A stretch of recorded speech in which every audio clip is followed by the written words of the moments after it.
የረመዳን የ1447ኛውን የረመዳን አስቤዛ የትግርኛ ቤተሰብ የማዳረስ መርሃ ግብር አሁን የመጨረሻ ጣቢያ ላይ ይገኛል። ጌቶ ፉቻሪ አካባቢ ስኩ አካባቢ ነው የምንገኘው። እዛ አካባቢ ላይ ካሉ ማህበረሰብ ክፍሎች ጋር ቆይታ እናደርጋለን። እዚህ አካባቢ ላይ ከመቶ በላይ ቤተሰቦች አሉ።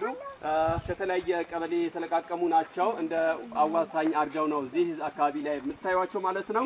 እንግዲህ አዳራችሁ ለማድረስ የሂሚያ ልማትና በጎ አድራጎት የቁርጥ ቀን ልጆች እንግዲህ አዳሩን ሙሉ ሲጓዙ አድረው እንደዚሁም ደግሞ ቀኑ ሙሉ በጾመኛ አንጀታቸው ሲጓዙ አድረው እንዲህ ለችግርኛ ቤተሰቦቻችን ለማድረስ ብለው ደፋ ቀና እያሉ በዚህ ሰዓት ላይ ወደ መጨረሻ አካባቢ ላይ ይገኛሉ። እነሆ ባያላችሁበት አላህ ረመዳናችሁ ይቀበላችሁ፣ ሰደቃችሁንም መቅቡል ያድርጋችሁ እያልን ስለ ፕሮግራሙ እንግዲህ ቀደም ሲል እንደገለጽ ነው እህልና ቀለብ ዘይት ብቻ መስጠት ጥቅም የለውም ለረመዳን ለማህበረሰባችን የመንፈስ ስንቅም ያስፈልጋልና አጠር ያለ ምክር ሐሳቦች ለነዚህ እናቶቻችን ወንድሞቻችን አባቶቻችን ረመዳን በማስመልከት እንደዚሁም የሂሚያና ልማትና በጎ አድራጎት በተጨማሪ ዋሽንግተን ዲሲ የሚገኙት ጉራጌ ሙስሊም ኮሚኒቲን በሚመለከት አጠር ያለ ንግግር ያደርግልናል። ለዚህ ማህበረሰብ ትንሽ ምክር እንዲሰጥልን የሂሚያ ልማትና በጎ አድራጎት ማህበር ምክትል ሰብሳቢ ወንድም ደሊል ወርቁ እዚህ አጠገቤ ይገኛል። ከሱ ጋር ቆይታ አደርጋለሁ። ኢንሻአላህ ያለው ነገር ላይ ወደ እናንተ አደርስላችኋለሁ።